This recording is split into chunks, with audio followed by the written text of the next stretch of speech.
So here's a CNN anchor who apparently moonlights as a Jeffrey Epstein defense lawyer talking to a Democratic representative about why we need to not be hasty about this whole thing, even as the body of evidence continues to stack up and the amount of smoke that's being created around this fire is blinding and suffocating everyone in politics right now.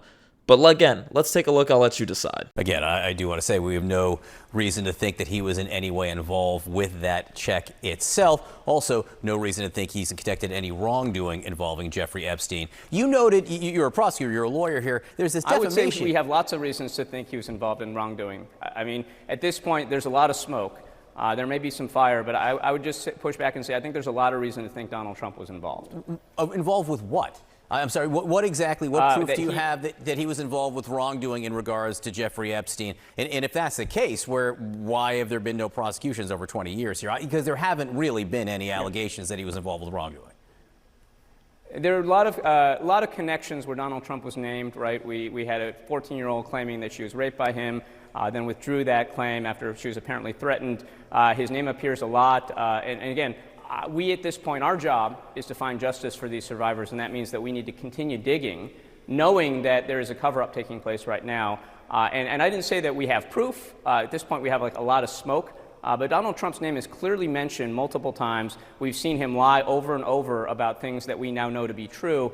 So again, I think that we, as the Oversight Committee, we owe an obligation to the girls, the American people out there, to keep digging and find out the truth, whoever's involved. Again, Donald Trump has not been named in any connection or charged with any wrongdoing there. Ghislaine Maxwell, take this for what it is, but Ghislaine Maxwell said, she never saw Donald Trump or anyone, for that matter, engaged in any wrongdoing connected to Jeffrey Epstein. Dave Midd, Congressman from California. I will just point out that Ghislaine Maxwell was indicted for perjury after she made that statement that you mentioned, transferred to minimum security prison in Texas. So, again. Look, Speaker Johnson sat right here and told me he doesn't really believe anything Ghislaine Maxwell says. I was merely stating what was in that transcript, but there are plenty of people on both sides of the aisle who don't put much weight in it. Congressman Dave Midd, thanks so much. Now listen, I understand that Donald Trump is perhaps one of the most litigious human beings who's ever lived in history, but at the same time, is there not a little bit of room for hey man, seems like there's a lot of circumstantial evidence at a bare minimum. I mean, I think that letter that we saw, the creepy, weird, there's a lot of secrets me and you have, Jeffrey, with the outline of the woman's body. I think that plus all the pictures, plus, I know Jeffrey, he likes them on the younger side. Can't we at least say there's questions here? There's questions here about the President of the United States' relationship with a dead, notorious pedophile who he is now covering up for in the face of widespread demands for transparency and accountability, including from many of the victims of Jeffrey Epstein. And at this point, knowing what we know, can we do a little bit better than taking Ghislaine Maxwell at her word, who again is in prison because of the sex crimes that she committed with Jeffrey Epstein? Because downplaying this whole thing feels a little weird when everything we know at this point has honestly been worse than what I thought it would be. This is what is so strange, is this whole Epstein files thing started as a MAGA conspiracy theory. No one on the Democratic side was really paying close attention to the Epstein files. This was all a MAGA QAnon thing. But the more and more that Donald Trump has covered this up, the more and more it's okay, wait, there is actually something there. And the more and more MAGA has taken a step back, and they're the most conspiratorial people in the world. But because their dear leader involved, all of a sudden it's whoa, let's not jump to any conclusions here. And here's Caroline Leavitt again, the propaganda secretary-in-chief, doing what she has to do to call this whole thing a Democrat hoax once again. Thank you. I want to follow up on something you said. You said the Epstein documents are a hoax that Democrats are perpetrating against the president. You've said he didn't sign that check, that he didn't sign the birthday card that he allegedly signed. So what is the theory, since these documents came from the Epstein estate?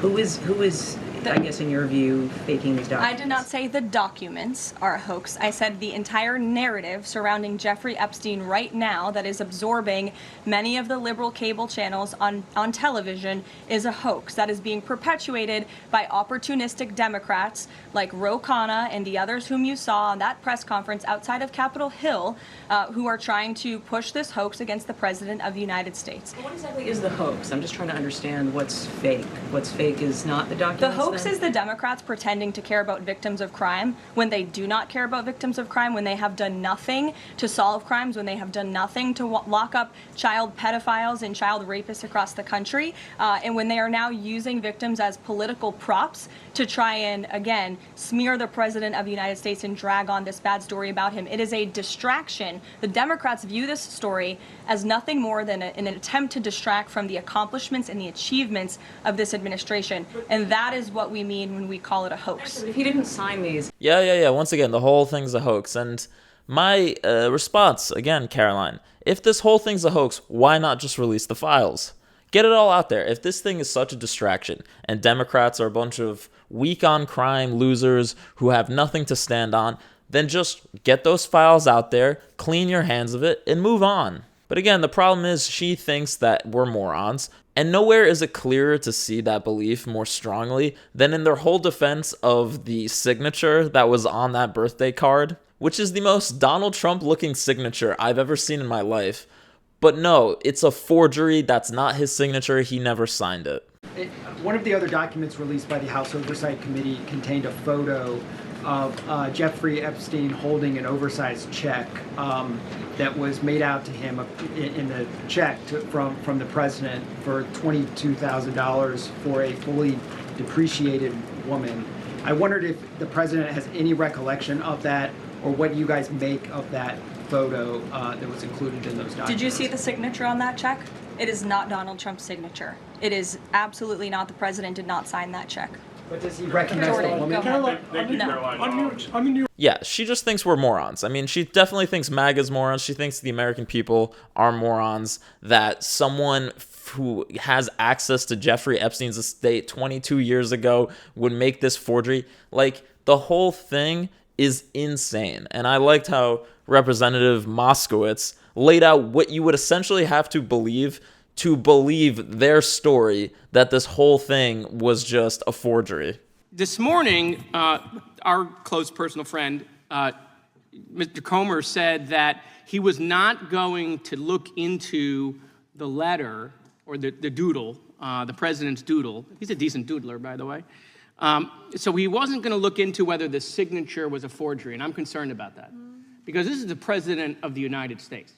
If there are forgeries or forgers out there, I think we should investigate it. And in fact, this document is 22 years old. So you're telling me someone 22 years ago went back to the future and forged his signature when he was a Democrat.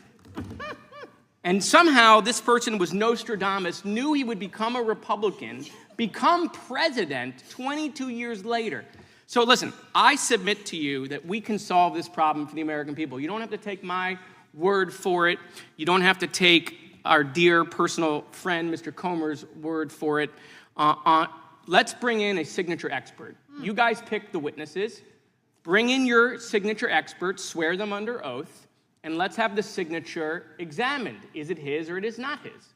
We don't have to play games or the president says it's not his, we say it's him. No, let's bring in a signature expert, a referee, because we can't agree on anything, even when it's right in our face, of whether that is indeed the president's signature, or if it's a forgery, we should immediately open up an investigation into this forgery. I think that's... Would the gentleman yield? I love it, man. I love it. And you know what's honestly so fascinating to me is getting to see also so many of the Republicans who have been sent out by the White House in order to spread this whole it's a forgery story. That's the talking points that have been given out. But even they know it's like so difficult for them to say it and like make it believable because they themselves know it's bullshit. So you have this odd thing on Capitol Hill right now where reporters are going up, like showing them the signature, showing them whatever, and being like, what do you think about Donald Trump sending this birthday card to Epstein? And them being like, oh, ooh, ah. doing this weird, like, hear no pedophile, see no pedophile defense strategy. It's truly fantastic. I want you to see this. Have you seen that letter? And I've not, but I would love to see it like matched with his handwriting. Yeah, it seems really, really wild.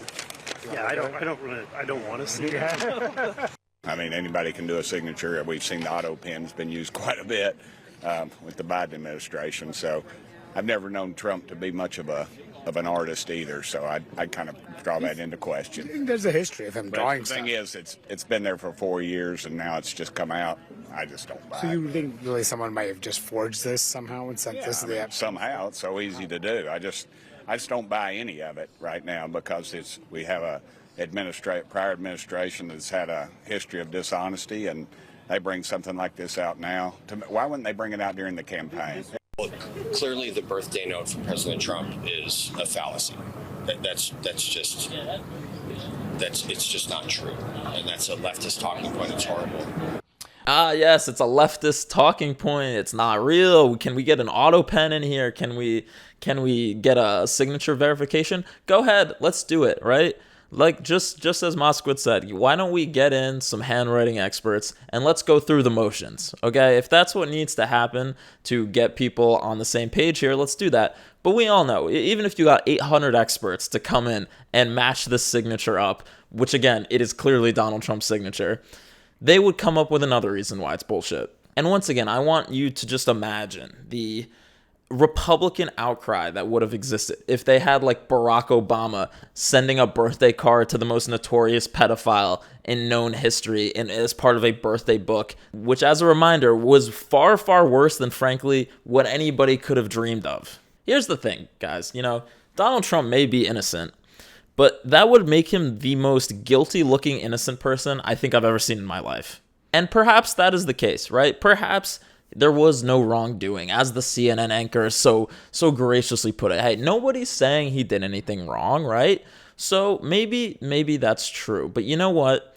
I don't believe that for a goddamn second. And nobody really does. Even the Republicans know that he was into some shit with this guy because they're acting so weird.